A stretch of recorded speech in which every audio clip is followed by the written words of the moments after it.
जी doctor साहब, start किया जाए। नमस्कार दोस्तों। Good morning. मॉर्निंग। जुड़ने में समय लगा। रात में बाहर से आए, 12-1 बज गए आने में। हाँ, इसके कारण थोड़ा लेट हुआ। कोई बात नहीं है। और सब आप लोग कैसे हैं? फंटास्टिक। दोस्तों, कल आनंद जी के माध्यम से वो कहा गया कि कैंसर विषय पर बात करना है। कैंसर विषय के बारे में कुछ बताइए। मित्रों, कैंसर का नाम सुनते ही एक भयानक सा शब्द आता है कान में और डर लगने लगता है। ये बात है ना। कैंसर का नाम सुनते ही लोगों के मन में डर उत्पन्न हो जाता है। अपने समाज में, अपने आसपास में हम लोग देखे हैं कि कैंसर से जूझते हुए कैंसर का मरीज कैसे डेथ कर जाता है। आसपास के माहौल में भी लोग देखे हैं। भारत में 1 करोड़ लोग कैंसर से मरते हैं प्रति वर्ष। पर ईयर 1 करोड़ लोग। इतना ज्यादा कैंसर फैला हुआ है। और अनुमान है WHO का कि 2030 तक इसकी वृद्धि 10%, लगभग 13% होगी। मतलब 1.3 करोड़ लोग पर ईयर कैंसर जैसे भयानक बीमारी से उनकी डेथ। इतनी भयावह स्थिति सिर्फ भारत का नहीं, विश्व का। कैंसर जैसा बीमारी जो जो विश्व के वैसे देश जो विषुवतीय रेखा के आसपास पड़ते हैं, वैसे देश कैंसर से ज्यादा प्रभावित। भारत भी है, जापान भी है, अमेरिका भी है, चीन भी है।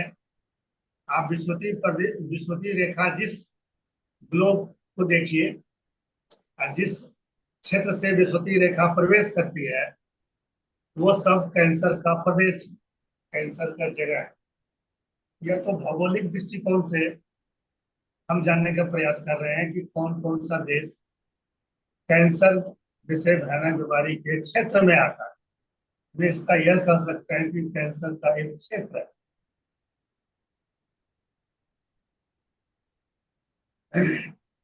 और इस ये तो कैंसर का क्षेत्रों के बारे में, भौगोलिक स्थिति के बारे में हम बात कर रहे हैं। अब कैंसर के कारण कितने हैं? कारण जी बोले सर 10-20 मिनट में, 30 मिनट में इस बात को रखा जा सकता है। कैंसर जैसा विषय को हालांकि इतने कम समय में रख पाना एक बहुत बड़ा चुनौतीपूर्ण कार्य है।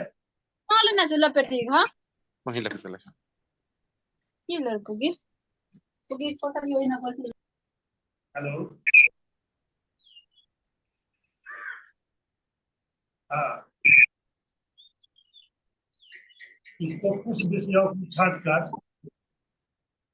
हम सिर्फ इस विषय पर ध्यान देंगे कि कैंसर का कारण, इसे बचने के मुख्य उपाय, और अंत में इसके लड़ने के लिए बेहतर उपाय क्या किया जा सकता है। होम्योपैथिक विधि से और प्राकृतिक चिकित्सा विधि से और धार्मिक विधि से हम इसमें क्या कार्य कर सकते हैं।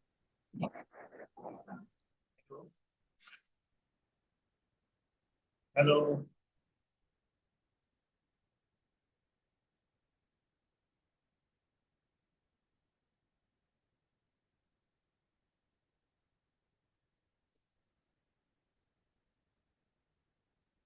हेलो।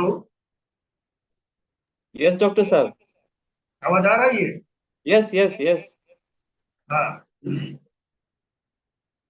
कैंसर का जो प्रधान क्षेत्र है भौगोलिक दृष्टिकोण से, वो तो बता चुके, विषुवतीय रेखा के आसपास का क्षेत्र है। दूसरा, शरीर का भी एक क्षेत्र है कैंसर होने का। जैसे गले का कैंसर थायराइड ग्लैंड के आसपास का क्षेत्र है। मुंह का आसपास का क्षेत्र है, छाती के आसपास का क्षेत्र है, पेट के आसपास का क्षेत्र है, रेक्टम के आसपास का क्षेत्र है। अगर इसको गौर से देखें तो आध्यात्मिक चिकित्सा विज्ञान के अनुसार या रेकी चिकित्सा विज्ञान के अनुसार या एक्यूप्रेशर चिकित्सा विज्ञान के अनुसार ये विभिन्न चक्रों का क्षेत्र। सबसे ऊपर सहस्त्रार चक्र है, उन चक्रों के आसपास के एरिया में ब्रेन कैंसर होता है, ब्रेन ट्यूमर होता है। ब्रेन ट्यूमर ही ब्रेन कैंसर में बदल जाता है। एलोपैथिक चिकित्सा विज्ञान में इसको केमोथेरेपी के द्वारा ट्यूमर को पहले छोटा किया जाता है, बाद में निकाल दिया जाता है। ट्यूमर निकाल देने के बाद कीमोथेरेपी काफी लंबे समय तक देने के बाद पेशेंट अब जीवन काल में काम करने के लायक बना हुआ नहीं रहता है। कुछ पेशेंट को देखा गया कुछ दिनों तक, साल 2 साल से लेकर 3 साल 4 5 साल तक जीवित रहे, ऐसा देखा गया। यह जो क्षेत्र है, हम शुरू ऊपर से करते हैं, ऊपर से शुरू करते हैं, नीचे तक आए। ये ब्रेन ट्यूमर को निकाल देने के बाद शरीर का कोई भी भाग उस पेशेंट का काम करने के लायक नहीं रहता। अब ये जो चक्र है, सहस्त्रार चक्र, जो ब्रेन के अज्ञा चक्र, ब्रेन और अज्ञा चक्र और सहस्त्रार चक्र के बीच का जो क्षेत्र है, मस्तिष्क का क्षेत्र। धार्मिक चिकित्सा विज्ञान के अनुसार इस क्षेत्र को बड़ी ही निर्मलता पूर्वक, ज्ञान पूर्वक और ध्यान पूर्वक संभाल के रखने की जरूरत है। यह क्षेत्र खान पान पर भी आधारित है, लेकिन मुख्य रूप से यह क्षेत्र आनंद, ध्यान का क्षेत्र, मेडिटेशन का क्षेत्र।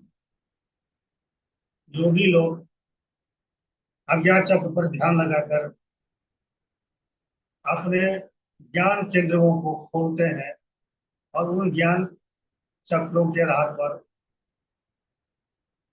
अधिक से अधिक उपयोग करते हैं अपने मस्तिष्क का, अपने मन का, अपने ज्ञान के क्षेत्रों का। हम लोग ये देखते हैं बहुत से साधु संत लोग हैं जो भी स्कूल नहीं गए, कॉलेज नहीं गए, बहुत अधिक पढ़ाई लिखाई नहीं की है, लेकिन उसका ज्ञान पूरा देश नहीं पूरा विश्व मानता है, सुनता है, समझता है और बहुत से लोगों का जीवन में अद्भुत परिवर्तन। यह क्षेत्र ऐसा क्षेत्र है। इन क्षेत्रों को, इन क्षेत्रों में कभी तनाव नहीं आने दीजिए। अज्ञान चक्र और सहस्त्रार चक्रों में दुख दर्द का एहसास नहीं होने दीजिए। यह क्षेत्र को बड़ी अच्छा से देखभाल कीजिए। जैसे किसी छोटे बच्चे को अगर घर से बाहर निकलने लगता है, छोटे बच्चे तो रोड से उसको बचाते हैं, भीड़ भाड़ से उसको बचाते हैं, या कुछ जानवरों से उसको बचाते हैं। कुछ बच्चा कहीं गिर ना जाए, चोट न लग जाए, उसको बचाते हैं। उसी तरह से अपने जीवन काल में आपके बातचीत से, के काम से, आपके हरकतों से अगर कहीं परेशानी हो रही है, किसी को दुख दर्द हो रहा है, तो आप अपने ज्ञान चक्षु के कारण, ज्ञान से उन हरकतों को रोकिए जिससे दुख, उदासी, चिंता, परेशानी, अहंकार, अन्य जो नकारात्मक विचार हैं उससे मुक्त रह सकें। मुक्त रहने के साथ साथ आप ऐसे विचारों को भी भरें, उन विचारों को रखें जिससे आपके जीवन में आनंद, शांति, शक्ति, चैतन्य की अवस्था, शांति की अवस्था, पीस की स्थिति बनी हुई है। अब हम एक ट्यूमर शब्द का प्रयोग किए हैं जिसको हिंदी में हम गांठ कह सकते हैं।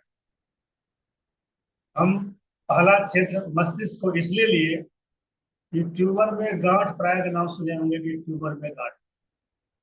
ट्यूमर एक गांठ है, ट्यूमर में कैंसर हो गया, ट्यूमर मतलब गांठ। हम अपने चिकित्सा क्षेत्र में ऐसा पाते हैं कि कोई कोई व्यक्ति ऐसा भी होता है, किसी बात को, किसी विचार को, किसी नकारात्मक विचार को इस तरह से गांठ बांध लेता है, इस तरह से अपने बात को पकड़ के रखता है, जिससे उसका नुकसान होते रहता है उस व्यक्ति को। किसी ने अपमान कर दिया, किसी ने दो चार गालियां दे दी, किसी ने आपके जमीन को कब्जाने की कोशिश की,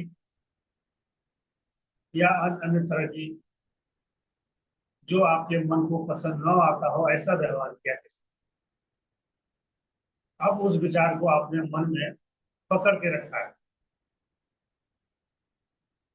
आप किसी चीज को अपने हाथ से कस के पकड़ के बहुत देर तक रखने पर आपके हाथों में दर्द होने लगती है। किसी बात को, किसी वस्तु को अगर हाथ में आप लंबे समय तक पकड़ के रखेंगे, एक दो मिनट में कुछ नहीं होगा, या आधा घंटा, क्या आप आधा केजी का एक बटखरे को हाथ में कस के रख सकते हैं? या 5 किलो वाला वजन की चीज को एक लंबे समय तक होने में मजा आएगा? नहीं आएगा।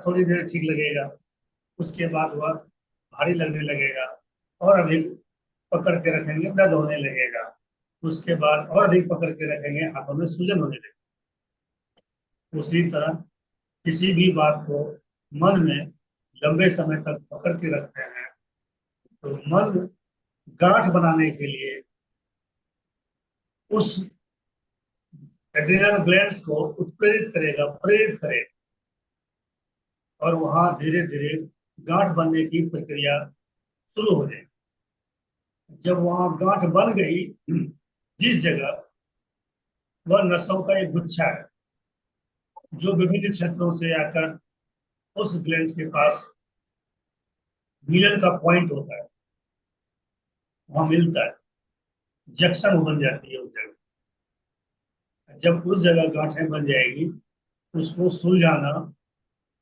आसान नहीं होता। उस सुलझाने के बजाय डॉक्टर उस जंक्शन को, उस एरिया को, या उस गांठ को काट के हटा देते। गांठ तो हट गया, लेकिन कैंसर का एलिमेंट्स विभिन्न पार्ट से जो आ रहे हैं और फिर से बनने लगता है, कैंसर का निवारण नहीं होता। इसलिए इससे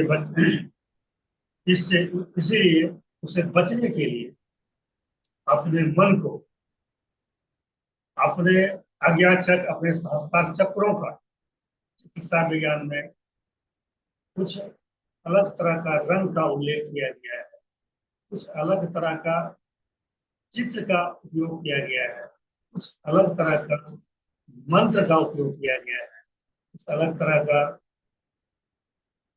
बीज मंत्र का उपयोग किया गया है। वहां ध्यान लगाने से, वहां मन को शांत रखने से, हम उस तरह के रंगों का प्रवेश कराने से वहां के चक्र खुलने लगते हैं, वहां के चक्र सुलझने लगते हैं, वहां शांति का अनुभव होने लगता है, वहां आनंद का अनुभव होने लगता है। क्रमशः धीरे धीरे आज्ञा चक्र और सहस्त्रार चक्रों के आसपास के एरिया को इन तरीकों से स्वस्थ किया जा सकता है। ये चूंकि कम समय हमें बात करनी है, इसलिए कुछ विषय को हम यहाँ छोड़ रहे हैं।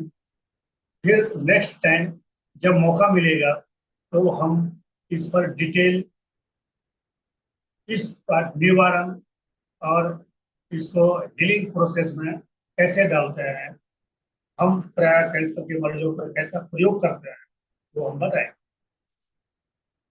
कम समय में कुछ बातों से हट के बात करें ताकि पूरा शरीर को हम कवर कर सकें। आप देखे होंगे ब्रेन ट्यूमर को, बहुत लोग मरीजों को। दूसरा देखे होंगे गले का कैंसर। ये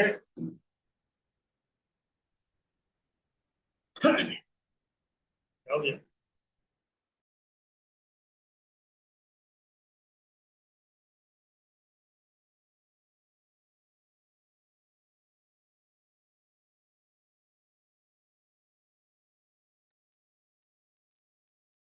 लगता है डॉक्टर साहब नेटवर्क में कुछ प्रॉब्लम है।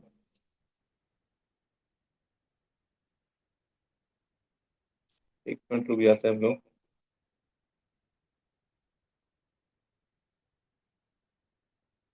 यस, यस डॉक्टर साहब।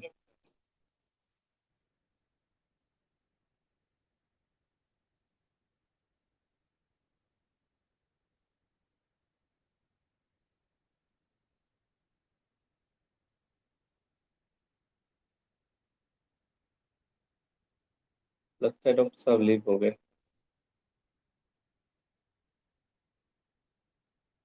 कोई बात नहीं है। सेशन बहुत ही जबरदस्त रहा। एक जोरदार क्लैपिंग डॉक्टर साहब के लिए हम लोग करना है। बहुत ही फंटास्टिक, बहुत ही मस्त जानकारी इन्होंने कम समय में दी। और इनके बताने का जो मुख्य चीज था वो हम लोगों ने समझा कि मेन जो कैंसर होता है वो कैसे होता है, स्ट्रेस से। तो दिमाग को हमेशा फ्री रखना है, कोई भी चीज को पकड़ के नहीं रखना है। जैसे बोलते हैं ना, गांठ बांध के रखना, गांठ बांध के नहीं रखना है। तो चलिए हम लोग इसका ख्याल रखें। आज रामनवमी का दिन है, सारे लोग को पूजा पाठ करना है, सारे लोग एंजॉय करेंगे। आप सारे लोगों को एक बार फिर से रामनवमी की ढेर सारी शुभकामनाएं।